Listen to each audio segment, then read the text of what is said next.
વિદ્યાર્થી મિત્રો, ધોરણ 9 પ્રકરણ નંબર 10 આજનો આપણો ટોપિક છે પૃથ્વીના ગુરુત્વીય બળની અસર હેઠળ પદાર્થની ગતિ।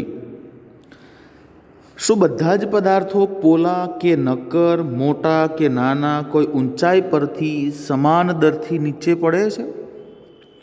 મતલબ કે નાનો પદાર્થ હોય, મોટો પદાર્થ હોય, વજનમાં ભારે પદાર્થ હોય, વજનમાં હળવો પદાર્થ હોય, એ બંને પદાર્થને આપણે એક સમાન ઊંચાઈથી નીચે પાડીએ તો એક જ સરખા સમયે એ નીચે પહોંચી જાય છે। તો એ જાણવા માટે આપણે એક પ્રવૃત્તિ કરીએ કે એક કાગળની શીટ તથા એક પથ્થર લો, એટલે કે કાગળનું પેજ અને એક પથ્થર લો, બંનેને ઇમારતના બિલ્ડિંગના પહેલા માળથી એક સાથે નીચે મૂકો। જો બંને એક સાથે નીચે પડે છે કે નહીં?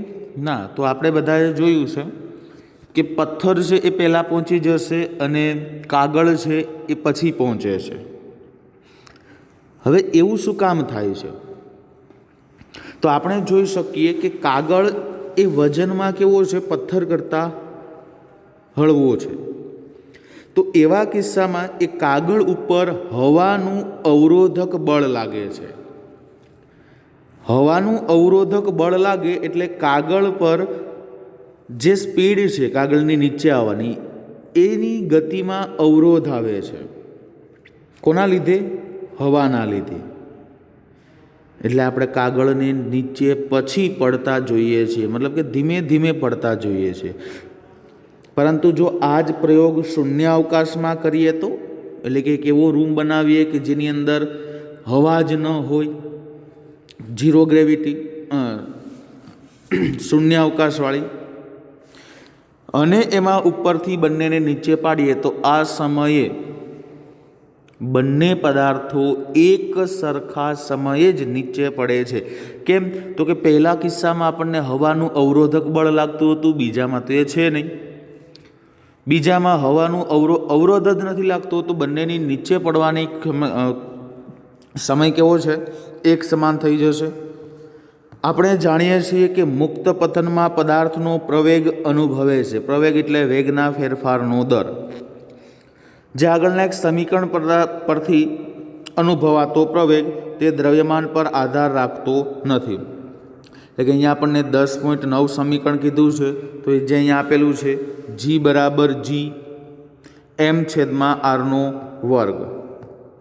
સ્મોલ g એટલે ગુરુત્વ પ્રવેગ, કેપિટલ G એટલે ગુરુત્વાકર્ષણનો સાર્વત્રિક અચળાંક, m એટલે પૃથ્વીનું દળ અને r એટલે પૃથ્વીની ત્રિજ્યા। તો એના ઉપરથી પદાર્થ દ્વારા અનુભવાતો પ્રવેગ તેના દ્રવ્યમાન પર આધાર રાખતો નથી, એટલે કે પદાર્થના દળ પર એનો વેગ આધાર રાખતો નથી।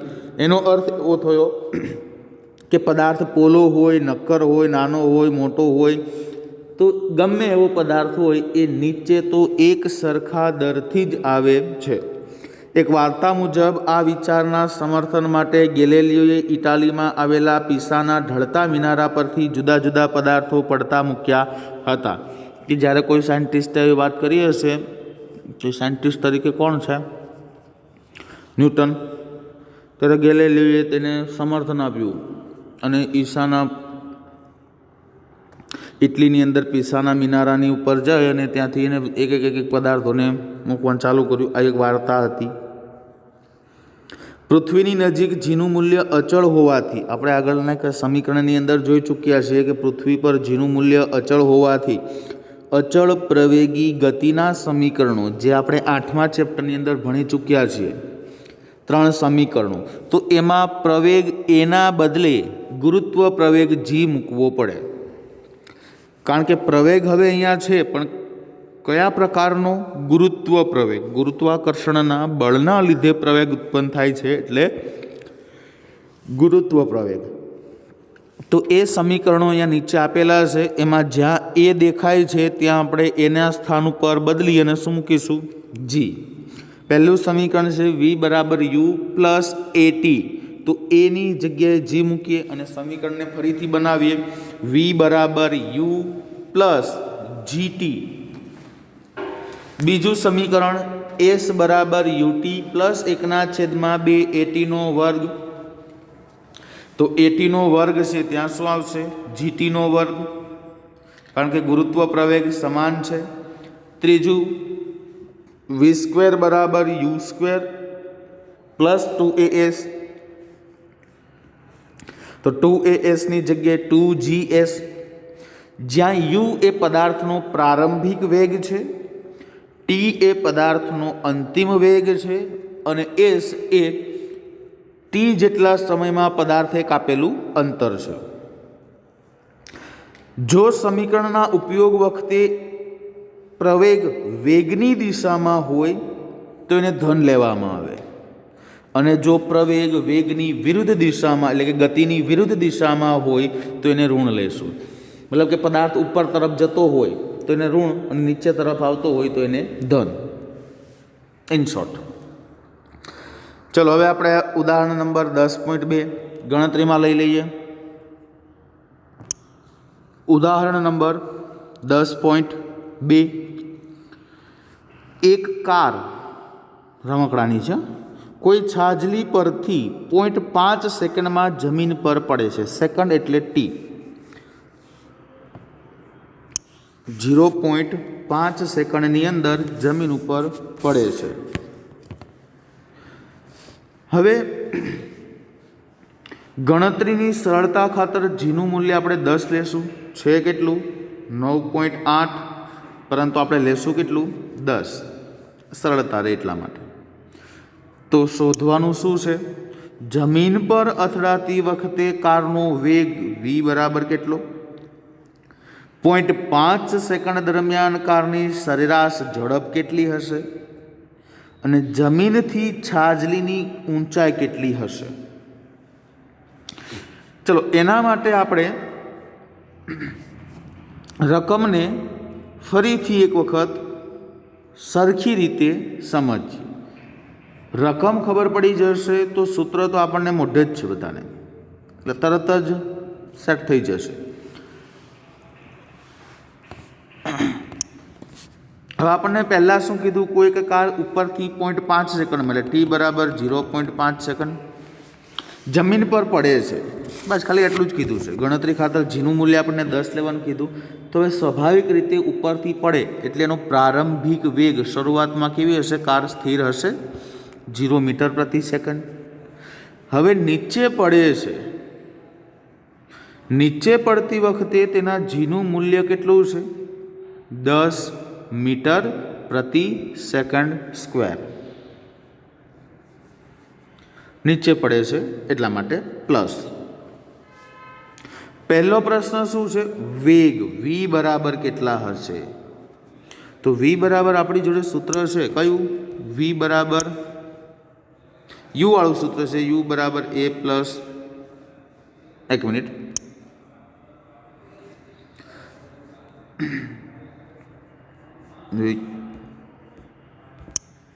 હા, v બરાબર at. તો એનું મૂલ્ય આપણને એની જગ્યાએ આપણને શું આપેલું છે? g, કારણ કે g લેવાનું છે એની જગ્યાએ, એટલે કેટલા આવશે? 10. t 0.5 એટલે 10 ગુણ્યા 0.5 એટલે જવાબ કેટલો આવશે? 5 મીટર પ્રતિ સેકન્ડ. એટલે આ રહ્યો આપણો જવાબ, 5 મીટર પ્રતિ સેકન્ડ. આ એનો થયો વેગ. હવે વેગ, અંતિમ વેગ આપણને મળી ગયો, પ્રારંભિક વેગ આપણી જોડે છે, સમય છે, જીનું મૂલ્ય છે. તો આપણને બીજા સમીકરણ ઉપરથી બીજું શું મેળવવાનું કીધું છે? 0.5 સેકન્ડમાં કારની સરેરાશ ઝડપ કેટલી હશે? તો સરેરાશ ઝડપનું સૂત્ર છે આપણી જોડે 8મા ચેપ્ટરની અંદર આવી ગયું હતું. સરેરાશ ઝડપ બરાબર u પ્લસ v છેદમાં 2. યુની કિંમત 0, વીની કિંમત 5 છેદમાં 2, 5 ભાગ્યા 2, 2.5 મીટર પ્રતિ સેકન્ડ. આ શું થઈ ગયું? કારની સરેરાશ ઝડપ, એટલે કે 1 સેકન્ડમાં કાર કેટલી ગતિ કરી રહ્યું છે? 2.5 મીટર. હવે કાર દ્વારા કપાયેલું અંતર, મતલબ કે ઉપરથી નીચે સુધી તેણે ગતિ કરી તો કેટલું અંતર કાપીને આવ્યું? તો અંતરને શોધવા માટેનું આપણું સૂત્ર છે s બરાબર 1/2 at નો વર્ગ. એની જગ્યાએ g સમજજો. તો 1/2 a એટલે 10, અને ટી એટલે 0.5 એનો વર્ગ, 0.5નો વર્ગ થાય 0.25, 10 ગુણ્યા 0.25 ભાગ્યા 2 એટલે આપણો જવાબ મળશે 1.25 મીટર. એટલે કે કુલ લેન્થ કારે કુલ કેટલું અંતર કાપેલું છે 0.5 સેકન્ડમાં 1.25 મીટર જેટલું અંતર કાપ્યું છે. તો આમ જમીન પર અથડાતી વખતે તેની સ્પીડ થશે 5 મીટર પ્રતિ સેકન્ડ. 0.5 સેકન્ડ દરમિયાન તેની સરેરાશ ઝડપ થશે 2.5 મીટર પ્રતિ સેકન્ડ અને જમીનથી છાજલીની ઊંચાઈ આવશે 1.25 મીટર. ઉદાહરણ નંબર 10.3. એક પદાર્થને ઉર્ધ્વ દિશામાં એટલે કે ઉપરની તરફ, જો મેં કીધું તો ઉપર એટલે માઇનસ લેવાનો, નીચે એટલે ધન, ઉપરની તરફ ફેંકતા તે 10 મીટરની ઊંચાઈએ પહોંચે છે. એટલે કાપેલું અંતર એસ બરાબર કેટલું 10 મીટર. તો પદાર્થને કેટલા વેગથી ઉપરની તરફ ધકેલ્યો હશે એટલે કે યુ બરાબર કેટલો હશે? પદાર્થને મહત્તમ ઊંચાઈ પહોંચતા કેટલો સમય લાગે? મેક્સિમમ ઊંચાઈ કે જ્યાંથી નીચે પડવાની તૈયારી જ હોય એના માટે કેટલો સમય લાગશે? જીનું મૂલ્ય અહીંયા આપેલ નથી એટલે જી બરાબર લઈ લેશું 9.8 મીટર પ્રતિ સેકન્ડ સ્ક્વેર અને એનું મૂલ્ય ઉધ્વ દિશામાં છે એટલે -9.8 મીટર પ્રતિ સેકન્ડ સ્ક્વેર. પહેલાં શું શોધવાનું કીધું છે આપણને કે કેટલા વેગથી ઉપરની તરફ ધકેલાયો હશે એટલે કે પ્રારંભિક વેગ યુ બરાબર કેટલો હશે. તો આપણી જોડે સૂત્ર છે v² બરાબર u² + 2as. વીનું મૂલ્ય 0, યુનું ખબર નથી, 2a એટલે 9.8 - 9.8 ગુણ્યા એસ એટલે સ્પીડ તેની 10 છે. હવે યુને બહાર કાઢો તો કેવા થઈ જશે? -9.8 ગુણ્યા 2 એટલે -2 સાથેનું પદ ગુણાઈ જાય તો 9.8 ગુણ્યા 10 ગુણ્યા 2 વર્ગ કેટલા આવશે? 196. -2 ગુણ્યા 9.8 ગુણ્યા 10 એટલે કેટલા આવે? 196. આ શેની કિંમત મળી આપણને? u² બરાબર 196. આપણે ખાલી શેની જોઈએ છે? યુની. એટલે આ વર્ગ છે આ બાજુ વર્ગમૂળમાં જવા દઈએ. u બરાબર √196. 196 કોનું વર્ગ છે? તો 14નો. 14 ગુણ્યા 14 એટલે 196. એટલે યુની કિંમત આપણને મળી ગઈ યુની કિંમત 14 મીટર પ્રતિ સેકન્ડ. હવે બીજો પ્રશ્ન શું પૂછ્યો છે? મહત્તમ ઊંચાઈ પહોંચવા માટે કેટલા સમય લાગશે એનું પણ મૂલ્ય મેળવી લઈએ. વીની યુની કિંમતો છે, ટીની કિંમત મળી જાય. વીની 0, યુની હમણાં આપણે મેળવી 14, તો 14 પ્લસ માઇનસ એ, ટીને આપણે અત્યારે નથી કંઈ કરતા, એની કિંમત આપણી જોડે છે -9.8 એટલે 14 - 9.8, 14 ગુણ્યા -9.8 ગુણ્યા ટીને બહાર કાઢો 14 - 9.8 1.43 સેકન્ડ. એટલે આમ પ્રારંભિક વેગ એનો છે 14 મીટર પ્રતિ સેકન્ડ અને એ મહત્તમ ઊંચાઈ સુધી પહોંચવા માટે લાગતો સમય 1.43 સેકન્ડ છે. આગળ હવેનો આપણો ટોપિક આવશે દ્રવ્યમાન એટલે કે દળ, જેના વિશે આપણે નેક્સ્ટ લેક્ચરની અંદર અભ્યાસ કરીશું.